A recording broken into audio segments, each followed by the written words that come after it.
Ahoj, volám sa Michal a za posledných 6 mesiacov som v rámci prop firiem vytiahol viac ako $100,000 v payoutoch a čo je lepšie, moji študenti si spoločne vytiahli cez $400,000. V dnešnom videu by som ti chcel ukázať moju stratégiu, takže to, čo obchodujem v rámci 3 krokov. Väčšina traderov stráca, pretože neobchoduje systém, ale náhodne skúša buy sell. Ja som si postavil systém, ktorý eliminuje náhodu. A za posledných 6 mesiacov mi prinieslo krásne zisky. Dnes ti ukážem presne krok po kroku, čo obchodujem a ako to obchodujem. V rámci mojej stratégie sa primárne zameriavam na obchodne futures a obchodujem konkrétne Nasdaq. Mojím cieľom nie je naháňať risk reward a nejaký počet obchodov. Maximálne 2R, jeden obchod denne a môj cieľ je profit a byť konzistentný. A v rámci tejto stratégie sa ti to podarí veľmi ľahko. Celý systém stojí na 3 jednoduchých krokoch. Prvý krok je naznačenie si likvidity. Ja osobne vnímam likviditu tak, že likvidita hýbe trhom. Tam, kde je likvidita, čiže tam, kde sú nejaké peniaze, kde sú nejaké stop lossy, kde sú nejaké čakajúce objednávky, je zóna, kam trh môže ísť. Likviditu, prípadne nejaké high volume nody, ktoré používam, si viete jednoducho znázorniť indikátorom SVP, prípadne VRVP. No, aktuálne môžeme vidieť na grafe, že v tejto zóne máme obrovský volum. To nám znázorňuje v rámci tohto indikátora VRVP tento high volume node. V rámci nej môžeme vidieť, že tu sa vybudovali pozície. V pondelok, útorok aj streda sa v týchto úrovniach buduje pozícia. Budujú sa tu veľké objemy, môžeme predpokladať, že tam budujú nejaké inštitúcie, banky, hedžové fondy, nejaké svoje, či už longy alebo shorty. Ďalším dôležitým krokom, ako identifikovať likviditu, je za mňa nájsť si, kde je tej likvidity viac.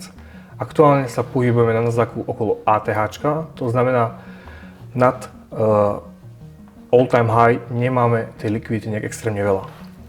To znamená, keď sa nazorníme na túto cenu, nejaký liquidity pool je toto nad nami a v rámci toho je tam zároveň aj veľký objem. A na druhú stranu, pod nami je tej likvidity extrémne dosť. Hej. Môžeme si pozrieť, že v tejto zóne máme low volume node, čiže je tu obrovský gap, je tu cena rýchlo zletela dole a tu následne vyzletela hore.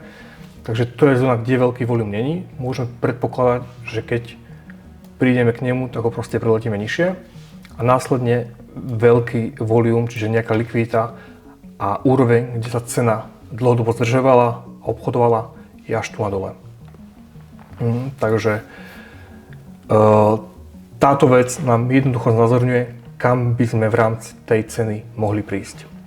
To znamená, tu máme napríklad likviditu 1, nejaký liquidity pool a pod nami ten liquidity pool je o mnoho väčší. To znamená, keď to znázorníme jednoducho, nad nami je tej likvidity takto, aj úplne laicky a pod nami máme toto. Likvidita číslo 2. Prvý krok, identifikoval som, že tej likvidity je pod nami viacej, to znamená, chcel by som vidieť v tomto prípade nejaký short a vlastne brať to do shortu. Ďalším dôležitým krokom je identifikovať si zónu, odkiaľ chcem ísť dole. Môžeme to spraviť, pozrieme hodinovku a identifikujeme nejaký vlastne order block, kde sa vybudovala nejaká veľká pozícia. Môžeme vidieť, že veľká pozícia sa budovala v tejto zóne a súhladí nám to vlastne s týmto order blockom, ktorý tu máme. Tu máme jeden a nad ním v podstate ďalší, ktorý už bol otestovaný a je rešpektovaný. Tieto výky všetko stiahol v rámci tohto jedného order bloku.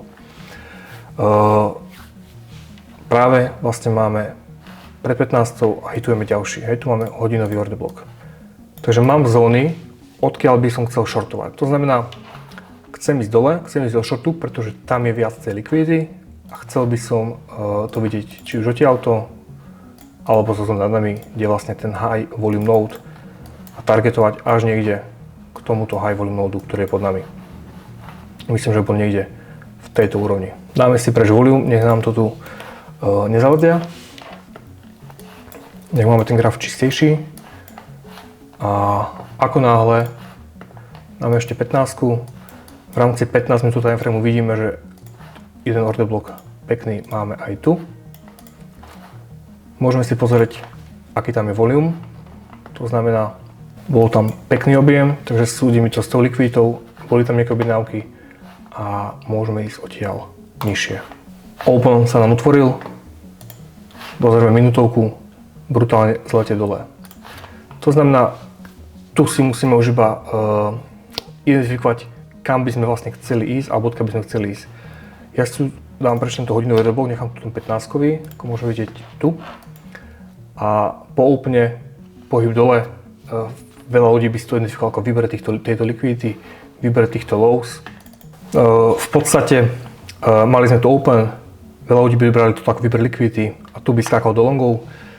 Ja som tento pohyb bral čisto ako pullback a konkrétne tento obchod som bral live na live streame. Samozrejme ten take profit nebudem preháňať. A vypadneme sem. $4000 na TV by bolo úplne spoko. Keď sám. $2000. Takže uvidíme, čo to spraví. Bral som to zhruba z tejto pozície do shortu. Stop loss som si nastavil niekde na túto úroveň a take profit samozrejme niekde nižšie. To znamená, viem, kde ide likvidita, mám zónu, odkiaľ by som chcel vstupovať, pretože tu nám vlastne vytvoril už tento 5-minútový order block, na ktorom som to vlastne bral. Mám to podporu VWAP-u, ktorú použijem ako konfluenciu na vstup alebo výstup z obchodu a zároveň take profit vždy nejak fixne. V tomto prípade ja som ho dlhší, pretože tej likvidity bolo fakt pomerne veľa pod nami, ale keď bere vkusne 2R, máte to nejak takto. V momente, kedy som dostal vstup, cena šla vyššie. Veľa ľudí by si to buď nechalo dať stop loss, alebo by si to v podstate nejakým štýlom sa zlakli. A ja som bral tento pohyb čisto iba ako nejaký pohyb a výber likvidity a ešte trafenie hĺbšie tohto order bloku. A ten stop loss som mal nastavený potom až takto. A čo mi k tomu pomohlo? Jednoducho som si pozrel ES-ko a beriem to ako hlavnú konfluenciu k obchodovaniu Nasdaqu a v tomto ES-ku vidíme, že ten pullback je nastal. Jop. Bol tu pohyb dole, pullback bol v pomerne iba do nejakej úrovne golden paketu, Nasdaq nám vyšiel up, pre mňa to bola hlavná konfluencia to, že pôjdeme nižšie. Takže som sa toho nebal, veril som tomu setupu, tým, že mám tú dôveru vybudovanú v mojej setupy fakt, že dobrú a krásne to vychádza, som to podržal a trade dopadol veľmi nádherne. Myslím, že tam bol profit niečo okolo $4,500, takže naozaj krásny obchod a ukázaný v 3 rokoch. Čiže nájdeme si likviditu, či už v rámci externej, internej, ako sa hýbeme, prípadne kde je tej likvidity viac. Nájdeme si nejaký order block, odkiaľ chceme vstupovať a tam konkrétne už potom vstúpime a zoberieme si z obchodu aspoň tie 2R.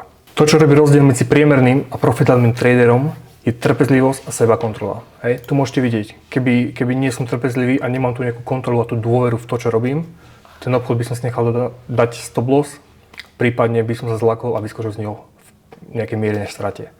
Hej, takže to je to, o čom hovorím, že treba mať tú dôveru v seba samého. Toto je moja kompletná stratégia. Jednoduchá, hlavne opakovateľná. Ak to zaujíma, ako to celé aplikovať v praxi, bež dolu do popisu videa, klikni na link, kde sa môžeš spojiť s mojím tímom a ten ti dá viacej informácií. Nezabudni hodiť like, odber a vidíme sa pri ďalšom videu. Čaute.